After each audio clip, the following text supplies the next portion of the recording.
dua narasumber kita ini sudah hadir semua, Prof. Richard dan Prof. Siti Fadilah sudah hadir. Silakan Prof. Richard untuk menyampaikan mengenai concern dari penyebaran telur nyamuk Aedes aegypti yang terpapar bakteri Wolbachia. Ya, terima kasih Dr. Kun. Jadi awalnya itu di-trigger dari berita di Surat Kabar Bali bahwa pemerintah daerah akan melepaskan 200 juta nyamuk di Denpasar Utara, Selatan, Barat, dan Timur selama 28 minggu. Alasannya bahwa nyamuk ini bisa memberantas demam berdarah, ya, menurunkan demam berdarah. Nah, kemudian setelah mempelajari hal itu, saya menghubungi beberapa kawan yang expert ya dari luar negeri mengenai ini, dan mereka mengatakan bahwa ini adalah bukan genetic engineering, tapi genetic drive yang lebih berbahaya lagi. Karena genetic drive itu nyamuknya disisipin dengan bakteri, namanya Wolbachia, dan ada aturan yang mengatakan convention buat biosafety, bahwa gene drive itu tidak boleh dirilis di udara bebas. Itu convention internasional. Nomor dua, saya mengirim WhatsApp kepada Menteri Kesehatan untuk mengkaji lagi program ini, karena kita tidak tahu hasil research-nya. Nah, untuk itu Menteri Kesehatan dengan sangat baik hati mengirimkan expert-expertnya yang melakukan penelitian mengenai nyamuk Wolbachia ini, yaitu peneliti-peneliti dari Universitas Gadjah Mada. Jadi 2 minggu yang lalu atau 3 minggu yang lalu diadakanlah pertemuan antara saintis-saintis dari Universitas Gadjah Mada dan saintis-saintis dari dalam negeri dan luar negeri yang mempertanyakan, termasuk saintis dari Bali itu Dr. Chok, ya, yang dari Dr. Chok, yang dari dia ahli demam berdarah. Di situ banyak pertanyaan yang tidak bisa dijawab. Misalnya pertanyaan apakah nyamuk ini sudah ada risetnya, kalau menggigit manusia setelah 5 tahun clinical trialnya ada nggak? Nggak ada. Memang dia bisa menekan demam berdarah, tapi dampak terhadap ekosistemnya dikatakan yang meneliti pihak ketiga. Nah, lalu dia tanyakan lagi, apakah nyamuk-nyamuk yang demam berdarah kalau sudah dikontaminasi oleh nyamuk yang ada Wolbachia-nya itu tidak menimbulkan resistensi. Pertanyaan ini diajukan mengingat saya mengenal seorang profesor dari Udayana, ya, Dr. Ketut, dia itu ahli etnologis. Dia waktu itu terlibat dengan Indonesian Rice yang zamannya Pak Harto, IR9, di mana padi itu dibikin imunitasnya supaya tinggi, akibatnya hama wereng yang menyerang menjadi lebih galak lagi. Lalu sampai jadi IR10, IR11 karena dia menjadi monogenik, istilahnya monogenik. Nah, saya tanya, sampai berapa itu?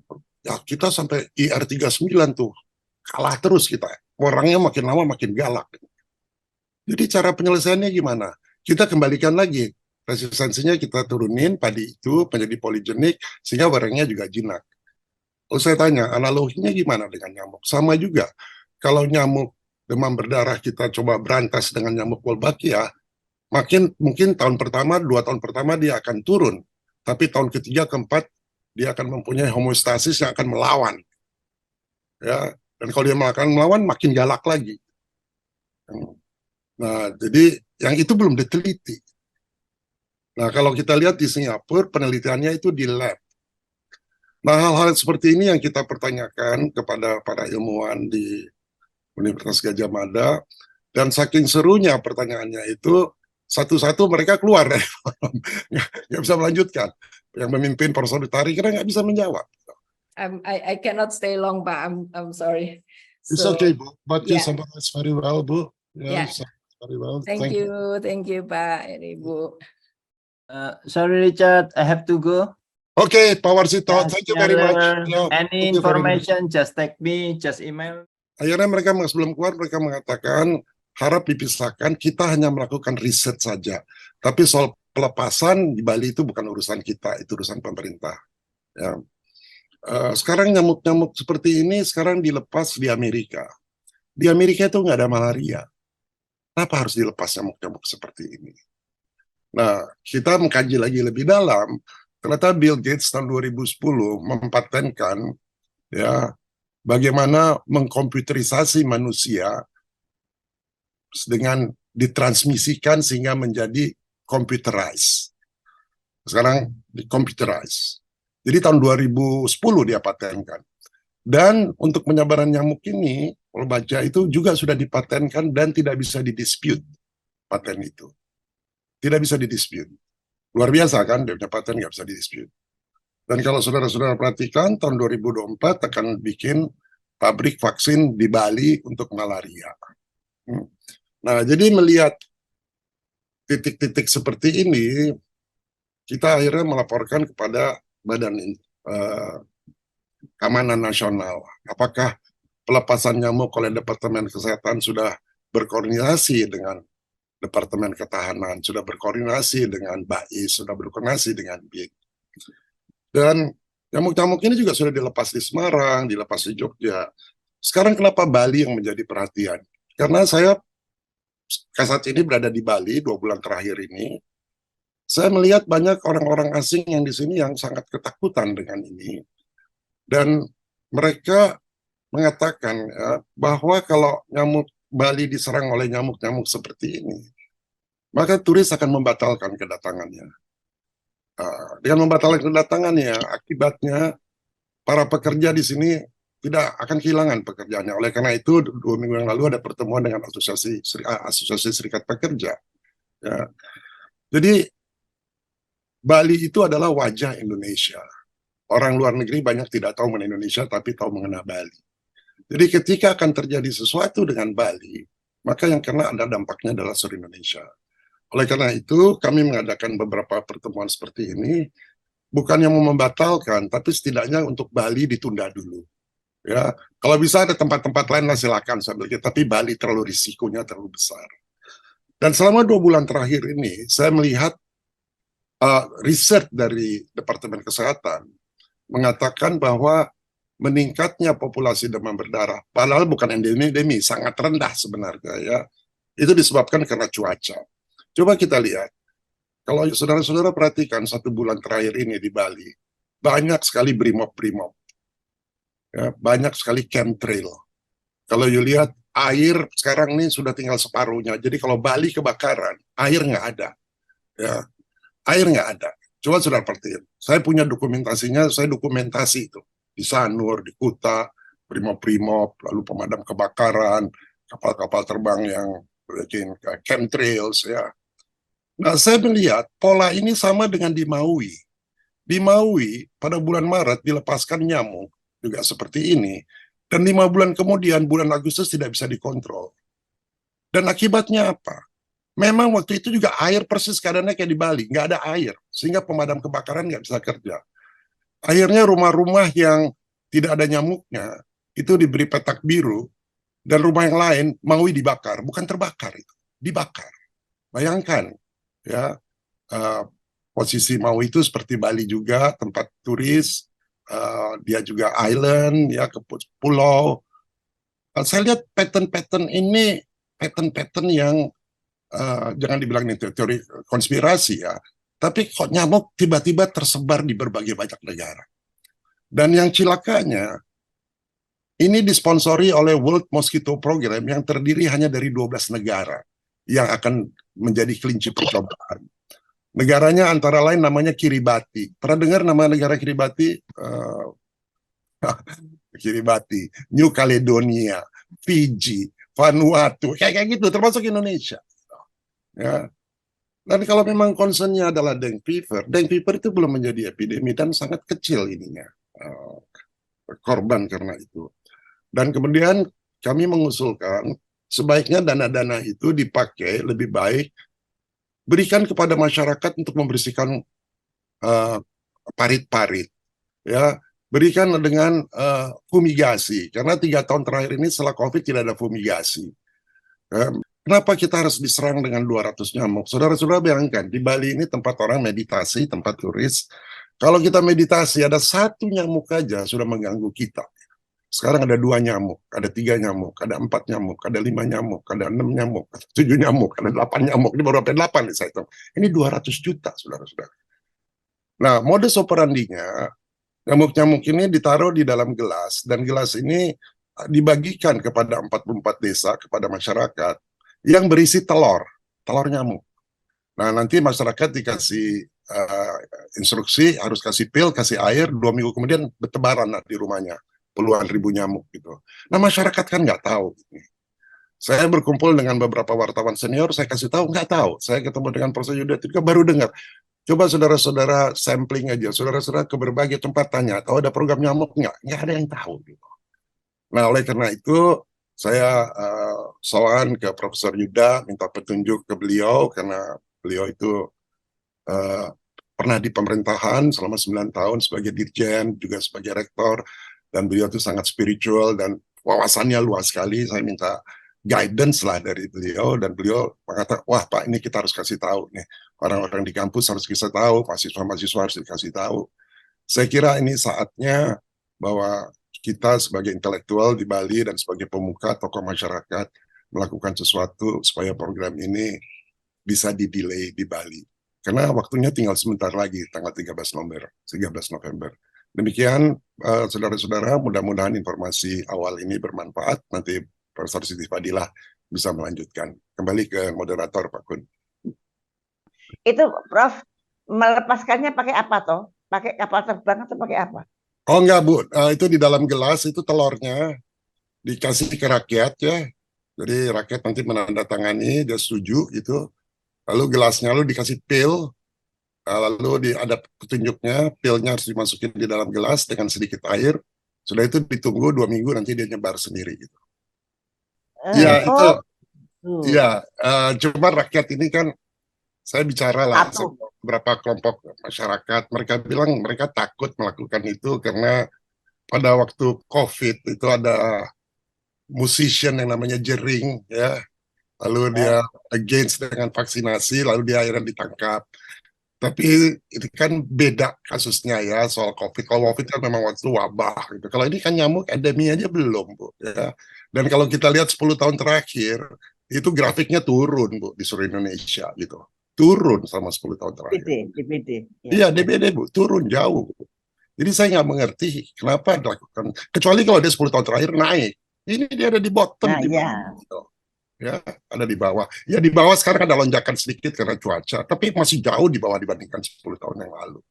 Waktu zamannya Ibu tuh lagi tinggi-tingginya tuh waktu itu tahun 2000. Ya, betul. Ya, Peaknya. Sekarang turun jauh, Bu. Dan saya kira itu turun karena waktu Ibu jadi menteri itulah melakukan tindakan-tindakan sehingga dia turun. Ya. Jadi cara itu efektif dikali kopi saja. Ya. Baik. Ya, saya punya pengalaman memang sekarang itu di mana-mana semakin banyak nyamuk ya. Waktu kemarin saya ke Semarang ya, padahal itu di dalam suatu restoran yang ada AC-nya. Jadi di dalam setiap 1 jam itu karyawan restoran nyemprotin semprotan nyamuk di dalam ruangan ber-AC. Iya. Dan begitu terus ya. Ini kan memang jadi mengganggu kita yang ada di dalam. Dan ya mereka melakukan itu karena banyak sekali nyamuk.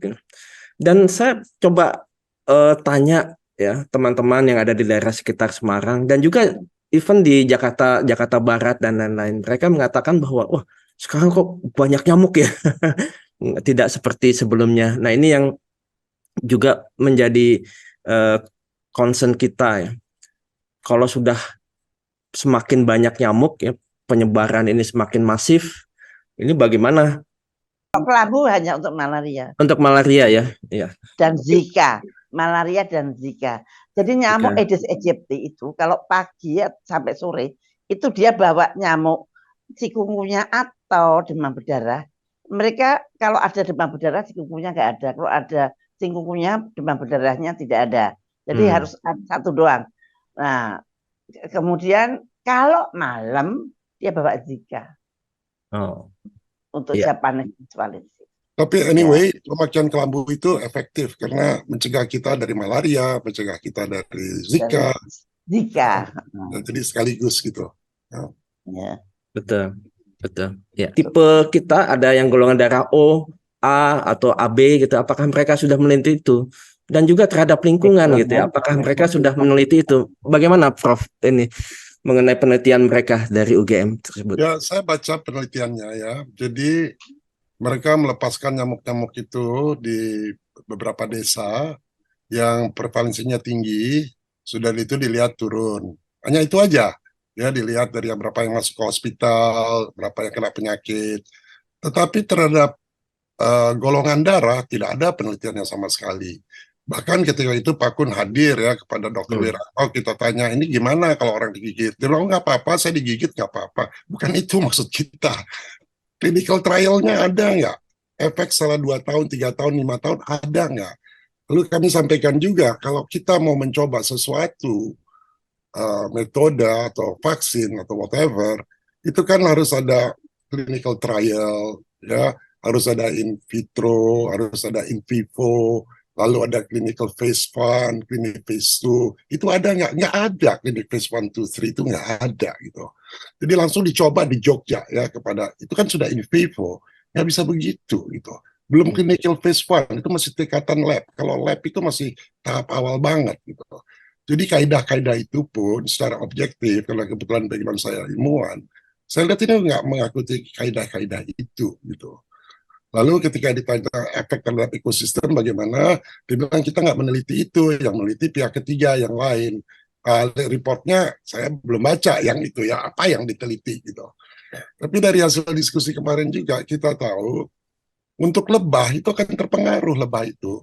Ya, jadi serangga-serangga lain juga akan terpengaruh. Misalnya madu, orang yang bekerja dengan menternakkan lebah dan madu, how is the effect? Ya, nah kita coba lihat ya di Brasil dilakukan seperti itu, dan di Brasil ketika dilakukan eksperimen itu telur-telur itu mengambang di telur-telur itu terdapat juga di air, dan airnya mengkontaminasi tanaman dan mengkontaminasi ada manusia yang minum. Dan ketika si ibunya hamil, seorang wanita hamil, ketika bayinya lahir, kepalanya menjadi mini hidrosefalus dan kakinya ensefalitis. Ya, hal-hal moral dari itu di Brasil ketika itu dilepaskan juga tidak ada penelitian seperti itu. Dan jangan lupa ya bahwa nyamuk-nyamuk, telur nyamuk ini untuk hidup dan sampai nyamuk menggigit kita. Kenapa? Nyamuk yang menggigit kita kan itu nyamuk yang hamil. Nyamuk yang hamil menggigit kita karena dia perlu darah. Nah, jadi untuk telur-telur nyamuk ini, dia perlu makanan darah. Ya. Nah, oleh karena itu pemerintah bekerja sama pemerintah Indonesia dengan pihak Brasil. Ya, satu company di Brasil untuk bikin pabrik darah yang akan menghasilkan setahun itu, tahun pertama itu 50 juta, saya lupa angkanya 50 juta satuannya saya lupa, dan akan meningkat terus dan akan diekspor, itu akan jadi income. So, jadi di balik itu ada kelihatan ada satu bisnis yang besar tanpa memperhatikan lebih dulu terhadap manusia, ya, jadi lebih mementingkan bisnisnya. Coba bayangkan Indonesia mau bikin ya pabrik telur nyamuk, can you imagine that? Pabrik telur nyamuk jutaan dolar. Saya pernah di pemerintah, ini bagi saya is gila ini seperti ini ya untuk diekspor. Kita lebih baik mengekspor bahan-bahan baku mentah kita, diberikan nilai tambah, diproses, baru diekspor. Ini nyamuk, can you imagine? Apa kita sudah begitu desperate? Jadi menjawab lagi pertanyaan mengenai penelitian tadi, pertama tidak ada apa, itu disebarkan ke satu daerah, sudah itu dilihat bagaimana. Kalau di Singapura nggak begitu. Kalau di Singapura ada nyamuk-nyamuk berdarah, di lab dibikinnya. Dibikin di lab, lalu dilihat populasinya jadi bagaimana. Ya, mereka lihat nurun tahun pertama, tahun kedua, tapi tahun ketiga sampai 3 tahun naik sekali, belum tahun keempat, tahun kelima. Jadi ada perbedaan cara. Ya. Dan di Singapura itu memang akhirnya pemerintahnya memutuskan untuk tidak melepaskan nyamuk-nyamuk itu di masyarakat. Pertama, karena ekosistemnya belum diketahui. Mereka punya lab jauh lebih canggih dari kita. Bagaimana kita mau meneliti mengenai ekosistemnya? Tadi seperti Ibu Siti Fadila bilang, satu butterfly atau satu lebah ini bisa mengakibatkan typhoon. Nomor dua, kenapa juga tidak dirilis? Karena mereka tahu masyarakat Singapura, citizennya, akan berontak, akan marah, nggak akan setuju. Nah, oleh karena itu, karena di Bali begitu, ya, dan kita size-nya lebih besar dari Singapura, kenapa kita tidak menyuarakan concern kita? Karena ini bukan untuk generasi kita aja, tapi untuk anak cucu kita. Nah, saya ada ilustrasi yang menarik ya. Saya tempoh hari ketemu wartawan sangat senior ya, yang saya sudah kenal lama, orang Bali. Ketika saya sampaikan ini sebagai wartawan nggak pernah dengar. Lalu saya bilang gini, bagaimana ya ini caranya you sebagai wartawan untuk memberikan informasi kepada tokoh-tokoh masyarakat, tokoh-tokoh agama. Lalu dia mengatakan gini Pak, saya ini tersinggung katanya ya, dia bilang.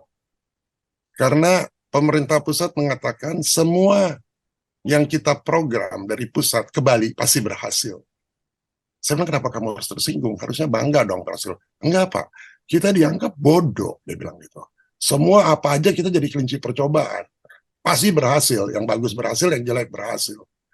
Lalu saya tanya, kenapa masyarakat Bali diam? Saya bilang kalau begitu. Dia bilang lebih karena budaya kita itu peaceful, natural dengan alam. Ya, tapi kalau itu begitu, lalu saya bicara sama Profesor Yuda Triguna, menarik banget. Beliau ini kan punya YouTube channel, bicara mengenai spirituality. Beliau waktu itu mengatakan kepada saya, jadi Pak, kalau ada orang yang berbuat kurang ajar atau mau mengganggu kita, ya kita senyum aja, karena dia nggak tahu apa yang dia perbuat. Yang kedua, kalau dia masih melakukan lebih tinggi lagi tingkatannya, maka kita berpaling saja. Yang ketiga, kalau kita diperlakukan lebih jelek lagi, maka kita lari aja menjauh. Lalu saya sampaikan diskusi yang menarik dengan Profesor Yuda Triguna. Saya bilang, Pak, tapi kalau kita mau dibunuh gimana? Apakah kita juga harus lari? Oh enggak, ada lagi yang keempat. Puputan. Gitu. Apa itu Pak? Wah, saya diedukate. Jadi pembicaraannya menarik banget.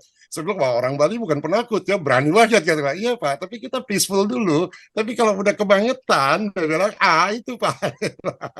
Dan beliau kan ahli antropologi and so on ya. Kira-kira gitu Pak. Ya, terima kasih Prof.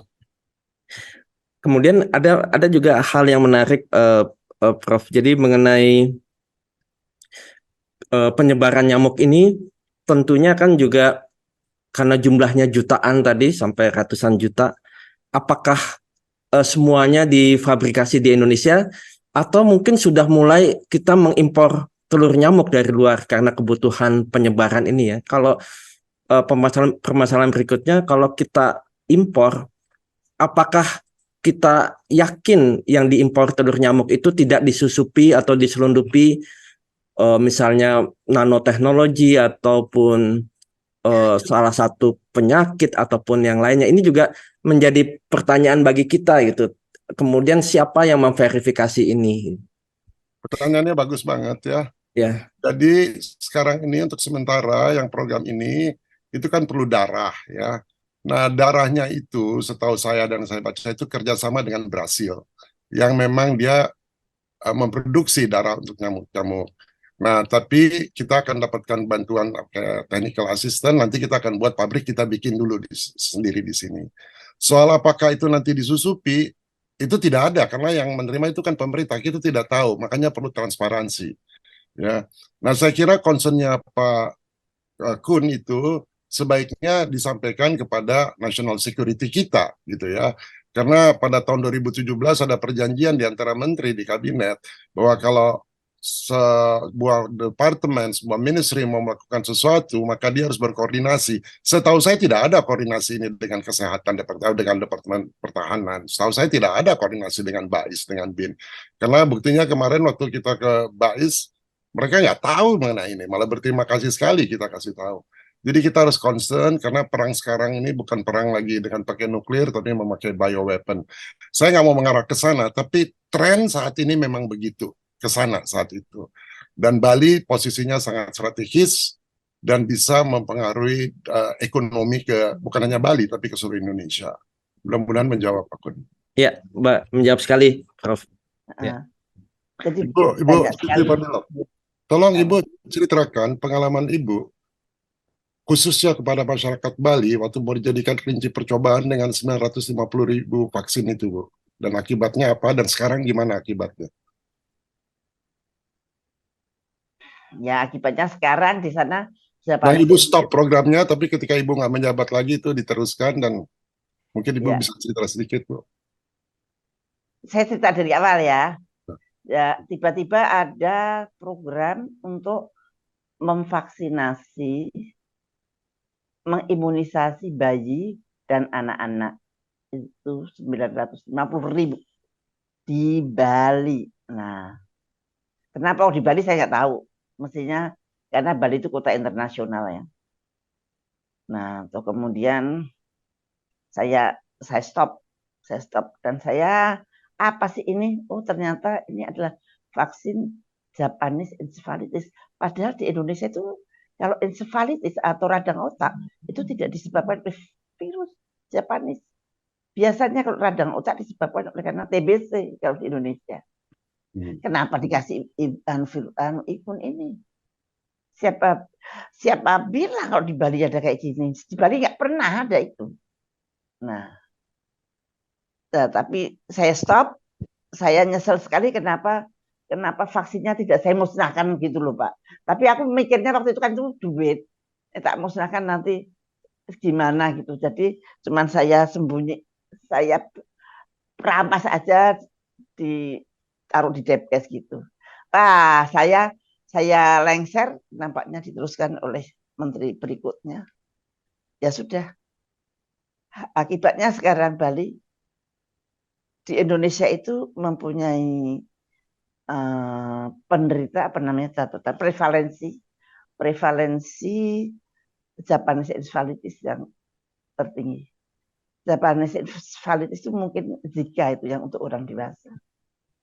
Tadi Ibu menanyakan kenapa Bali yang terus 150.000. Saya juga bertanya kenapa Bali untuk ini ya, Wolbachia ini. Karena di dalam rencana strategisnya Departemen Kesehatan, Bali itu nggak ada. Ya, itu kota-kota lain. Loh tiba-tiba kenapa ada Bali gitu sekarang gitu ya. Nah itu yang membuat itu tidak sesuai dengan rencana. Itu nanti saya kirimkan ke Ibu dan kawan-kawannya. Nggak ada Bali. Tapi sekarang kenapa tiba-tiba ada Bali? Kalau cuma berdarahnya turun, tapi timbul apa lagi kita nggak tahu. Nah itu yang saya belum tahu apa yang akan. Tadi Mungkin Ibu sudah sampaikan sebenarnya kalau demam berdarah ditekan, cikungunya akan naik kan? Ya. Malaria juga akan naik. Dan kita harus patut memperhitungkan kenapa mau dibikin vaksin untuk malaria di sini. Saya bisa bayangkan kalau nyamuk-nyamuk demam berdarah ditekan populasinya, nyamuk-nyamuk seperti malaria akan merajalela gitu nanti, atau cikungu akan itu harus ada penelitiannya Bu ya, tapi logic thinking mengatakan seperti itu. ya dari tadi dampak-dampak yang akan atau bakal terjadi.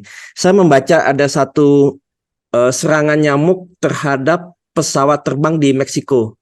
Ya. Jadi di dalam kabin pesawat itu banyak sekali nyamuk, bahkan dengan adanya itu penerbangan itu menjadi delay dan akhirnya disemprot di dalam pesawat tersebut yang tadi bisa juga menyebabkan permasalahan kesehatan dengan menghirup semprotan nyamuk tersebut ya. Jadi ini hal-hal sampai saat ini mereka belum tahu kenapa kok bisa ada serangan nyamuk begitu banyak di dalam satu pesawat ya di Meksiko itu. Nah ini yang hal-hal yang Pak Kun, begini Pak Kun. Ya. Kenapa Meksiko? Karena Meksiko termasuk salah satu dari 12 negara di bawah World Mosquito Program. Di sana udah dilepaskan. Itu akibatnya. Nggak terduga. Ya, jadi bukan ujuk-ujuk dia terbang dari Kolombia. Itu memang di Meksiko ada program ini karena dia termasuk 12 negara itu termasuk Indonesia gitu. Ya. Saya jelaskan sedikit ya. Di Jogja tadi seperti disampaikan oleh Bu Siti Fadila, memang menurunkan demam berdarah berhasil 77%. Tapi seperti saya sampaikan juga, apakah ada penelitian kalau kita digigit setelah 5 tahun apa ada hasilnya atau tidak? Ada penelitian di Italia menunjukkan bahwa itu efeknya negatif ya di beberapa daerah kecuali di Sisilia ya. Nah, itu juga dipengaruhi oleh temperatur. Dan itu masih dalam bentuk belum konkret. Jadi sesuatu yang belum konkret kok mau kita coba gitu ya. Itu dulu, itu yang pertama. Yang kedua tadi Ibu Grace sampaikan memang perlu kita data-data sains, tapi ada yang lebih bagus dari data sains, yaitu convention ya. Tadi seperti disampaikan, seperti Pak Profesor Darmawan menyampaikan, bahwa pasien sudah punya hak untuk menentukan apa yang dia mau, itu dilindungi oleh Helsinki Protokol. Ya, pasien punya hak, bukan dokter, dia mau milih apa gitu ya. Jadi kalau saya punya demam berdarah, saya nggak mau pakai nyamuk, saya punya hak. Itu dilindungi dan itu sudah diratifikasi itu. Kemudian ada namanya protokol Cartagena. Ini kan termasuk namanya gene drive. Jadi kita kalau mau ke scientific lagi, kita ambil aja penelitian dari Jogja yang belum dia lakukan apa. Kita nggak usah membuktikan lagi. Mereka yang punya kewajiban membuktikan sudah melakukan ekosistem nggak. Kalau nggak terlalu lama, waktu kita cuma 2 minggu. Yang kita pertanyakan adalah, apakah mereka mengikuti protokol Cartagena dan Nagoya yang mengatakan gene drive tidak boleh disebar melalui udara karena sangat berbahaya. Oleh karena itu saya pernah mengatakan kepada waktu Zoom yang lalu, mengatakan kan bagus Jogja berhasil. Memang luar biasa sekali bagus. Mereka berhasil menciptakan nyamuk yang paling berbahaya di dunia. Kenapa? Karena itu dilepaskan di udara terbuka dan itu nggak boleh, itu protokolnya. Jadi secara hukum dia akan lebih cepat bagi kita kalau kita mengumpulkan yang segi protokol dibandingkan dengan kalau scientific, perdebatannya. Dan kalau saintifik, kita sudah melakukan di Gladiator Bangsa, lari orang UGM-nya. Profesor itu dia hanya diskusi 20 menit lari. Profesor Farisito lari. Karena pertanyaan-pertanyaan kita itu basic saya. Pertanyaan sekarang nggak bisa mereka jawab. Mereka aja bilang, lihat paper ini. Saya nggak mau lihat paper. Kamu jelaskan. Kamu sudah bikin clinical trial nggak untuk ini? Nggak dijawab. Jadi, ini pertemuan yang kesekian ini itu bukan tiba-tiba. Tapi kita sudah bertemu langsung. Saya sudah bicara langsung dengan Menteri Kesehatan. Dia mengatakan bahwa kita ini penganut teori konspirasi. Saya bilang enggak, menurut saya juga orang pemerintah, bukan teori konspirasi. This is basic science risetnya nggak dipenuhi. Kalau menurut saya ya nggak dipenuhi. Efek ekosistemnya mereka bilang pihak ketiga. Siapa pihak ketiganya? Mereka nggak tahu. So, kalau kita harus mengumpulkan itu lagi, Bali besok tanggal 2 minggu yang lain akan disebar sekian puluh juta. Jadi kalau harapan saya sebenarnya disampaikan oleh Profesor Dharma itu benar banget. Itu soal consciousness. Ya, meningkatkan consciousness, level kesadaran. Saya mau cerita sedikit mengenai consciousness ya. Consciousness itu bisa diukur dari 0 sampai 1000. Itu kan consciousness suatu hal yang kualitatif, tapi bisa dikuantifikasikan. Bisa dikuantifikasikan dari 0 sampai 1000. Kalau kita lihat consciousness masyarakat dunia 7 miliar ini, dari 0 sampai 1000, consciousness-nya cuma 200.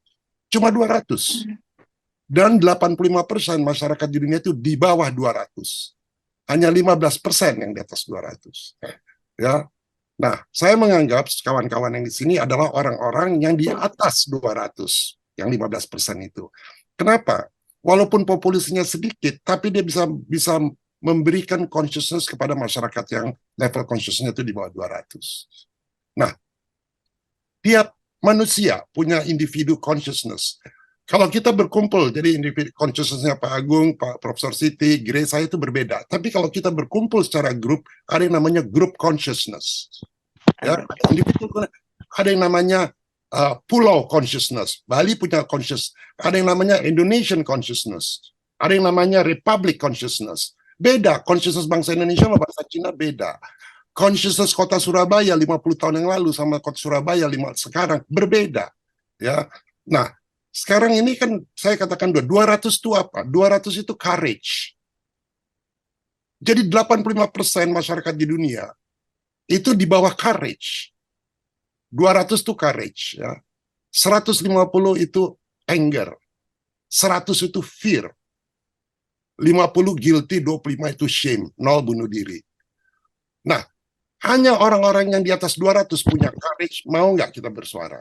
Saya jelaskan sedikit ya, supaya you mengerti arahnya. 200, 300 itu trust.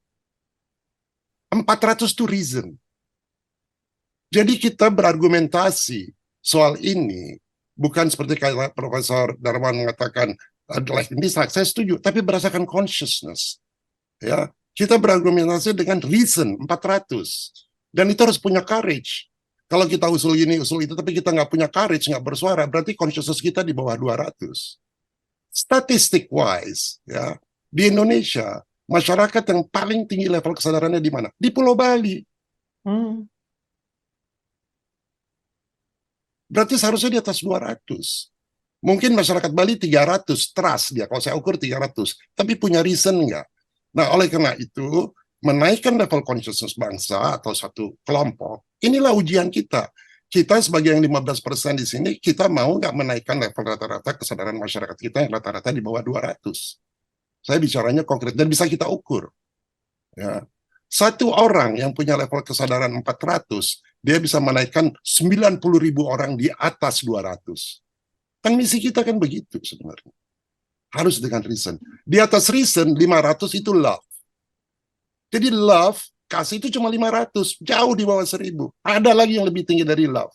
525, apa itu? Joy, sukacita.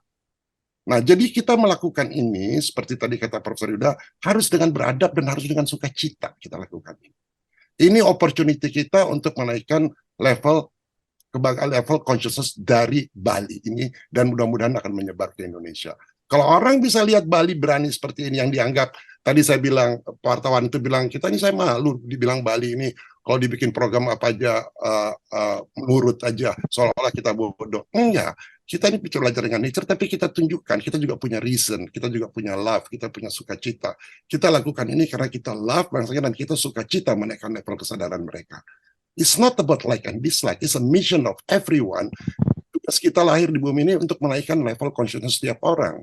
Dan saya kira Bali, karena dia pulau yang sangat spiritual, akan lebih mudah bagi kita. Oleh karena itu, walaupun waktu kita cuma 2 minggu, saya optimis kita bisa melakukan ini. Sangat optimis. Beda kalau saya lakukan di kota lain yang level kesadaran yang di bawah 200. Bali udah di atas 200. Ada puputannya. Nggak ada filosofi, suku bangsa nggak ada puputan. Cuma Bali yang ada itu. Coba aja cek. Maaf ya Bu Tina, ini kan Yes. program dari Departemen Kesehatan. Yes. Kementerian. Kementerian. Jadi kalau mereka melakukan sosialisasi yang seperti ini kan bertentangan sama program mereka kan. Jadi saya kira ini harus Ke ada desa, ke sosialisasi desa. dari gerakan masyarakat, dari tokoh-tokoh intelektual seperti Profesor Yuda, Profesor Ramawan. Seperti saya ya, saya 2 bulan di sini, tapi kan saya bukan orang Bali, saya nggak ngerti sistemnya. Kita ambil contoh ya, saya bicara sama wartawan-wartawan di sini, 20 wartawan. Saya bilang gimana mensosialisasikan? Apakah bisa melalui Banjar? Mereka mengatakan nggak bisa Pak melalui Banjar. Kenapa nggak bisa? Karena Banjar itu udah bekerja untuk pemerintah lokal. Jadi kalau dari pusat kasih ke lokal, Banjar nggak mau ikut. Oke, saya ketemu lagi dengan seorang ibu-ibu tokoh masyarakat. Gimana Bu? Bisa nggak melalui Banjar? Nggak bisa. Melalui siapa? Melalui istri para Banjar. Karena Banjar itu tunduk sama istrinya. Jadi memang kita harus melakukan sosialisasi dengan cara-cara yang cerdik, ya. Nah, kan mereka mengatakan demikian ya. Salah satu artis yang saya terima, Bapak ini kan bukan orang Bali. Bapak ini kan seorang dari luar Bali. Orang Bali itu karakternya beda, Pak, secara antropologi. Ya. Orang Denpasar Utara, Mas Selatan, approach-nya beda. Orang Denpasar Barat sama Buleleng, approach-nya beda. Makanya saya direkomendasikan ketemu dengan Profesor Yuda untuk nanyakan itu. Ya. Nah, jadi kan yang paling tahu kan sebagai orang Bali. Nah, sekarang ini kan banyak tokoh-tokoh kampus, ada yang dari kampus. Kenapa ini nggak disosialisasikan kepada mahasiswa-mahasiswa? Ya. Karena kita untuk protes kan kita perlu bergerak, dan yang bisa bergerak kan mahasiswa. Apa kita harus bayar preman-preman? Kan nggak begitu. Ya ini kan soal kesadaran, bukan soal bisnis. Nah saya kira kampus itu kan obor daripada kemajuan, obor daripada kesadaran. Kenapa tidak disosialisasikan para tokoh-tokoh yang dari kampus ini, sosialisasikan kepada para mahasiswa? Ya mereka, inilah misi mereka, bukan hanya belajar aja, mereka concern nggak dengan keadaan sosial seperti ini. Kalau mereka berani, mungkin satu saat mereka akan jadi pemimpin bangsa. Jadi saya menghimbau lah untuk teman-teman dari Menara Gading, dari kampus, untuk mensosialisasikan kepada mahasiswa, and make plan gitu ya, karena waktu kita tinggal 2 minggu gitu. Saya saran gini ya, terima kasih Prof. Saya saran gini ya, ini karena saya bukan orang Bali ya, tapi bapak-bapak, ibu-ibu ini kan orang Bali. Kalau sekarang cukup pada 10 orang aja membuat petisi, kita diterima dengan DPRD. Cukup 10 orang. Kalau di Jakarta saya bisa bikin 1000 orang gitu ya. Cukup 10 orang. Concern itu akan diterima oleh DPRD. Kenapa? Dan 10 orangnya juga kita harus lihat yang harus ya seperti Profesor Surya Dharma, Profesor Yuda, and so on ya, yang punya kredibilitas dan tokoh masyarakat. Salah satunya juga dari Dr. Cho. Jadi saya kira kalau kita, karena waktu kita udah ticking ya, bisa nggak melalui forum ini, mungkin Profesor Surya Dharma atau Profesor Yuda, bisa mengkoordinasikan 10 orang aja ya. Dan ini kan disupport oleh gerakannya Ibu Fadilah ya. Kita minta waktu untuk hearing dengan parlemen, ya, DPRD aja lokal, dengan argumentasi yang disampaikan oleh Pak Surya Dharma dan yang lainnya, dengan aturan-aturan yang lainnya. Saya rasa juga orang-orang DPRD itu nggak tahu mana ini. Kalau mereka tahu, harus kita kasih informasi. Ada nggak di sini yang punya network untuk ke DPRD Bali? Kenalan. Kalau datang yang dari Udayana, datang dari tokoh pemuka agama, akan beda, akan diperhatikan. This is serious things loh. Ya, lakukan ini mungkin, semaksimal mungkin. Kita masih punya cukup waktu kok. Ada nggak di antara Cuma kita 2 minggu loh, Mas. yang Tinggal 2 minggu. punya network ke DPRD? Karena saya undang 3 orang anggota DPRD, mereka nggak datang. Yang dianggap katanya pro dengan rakyat. Ya, so how we do that? Karena kita nggak mungkin menggerakkan. Paling yang bisa bersuara mahasiswa, cuma itu aja, parlemen atau mahasiswa. Sejarah kan di masa lalu begitu. Ini orang-orang kampus bisa nggak memberikan informasi kepada orang-orang mahasiswa di kampus, and let's say what they wanna say. Tapi kita lakukan secara beradab. Setuju nggak? Kalau nggak, pertemuan kita sia-sia. Waktu kita cuma 2 minggu. Kita harus ketemu dengan parlemen, kita harus ketemu dengan... Saya secara pribadi itu hampir tiap hari itu, saya ketemu dengan tokoh-tokoh masyarakat, saya lobby istrinya untuk kasih tahu kepada Banjar, istrinya Banjar, dan mereka mulai melakukan itu. Ya, sekarang nyamuk-nyamuk itu disimpan di satu tempat, di puskesmas di satu tempat, di Denpasar. Apa yang mau kita diam aja. Next 2 years, 3 years, anak-anak istri kita, cucu kita digigit, something happen, kita nyesel. Ini momen kita, ini moment of truth. Kalau nggak kita nyesel. Waktu ticking terus. Nah, saya harap saudara-saudara punya concern seperti saya yang bukan orang Bali gitu. Karena saya melihat gitu, saya bisa melihat gitu akan terjadinya apa. Sama seperti waktu COVID ini kayak Inggris. Saya sudah melihat, saya bilang jangan divaksin. Dia divaksin, kenapa saya udah melihat gitu, seperti ini. Mempelajari dengan cukup lama. Ya. Ini patternnya udah jelas banget. Dan kalau kita ke DPRD, kalau ada, karena saya nggak kenal satu pun orang DPRD di sini, saya akan ikut gitu. Saya bisa bersuara, saya akan menyampaikan. Siap untuk di-challenge. Kira-kira gitu, Profesor Surya Dharma.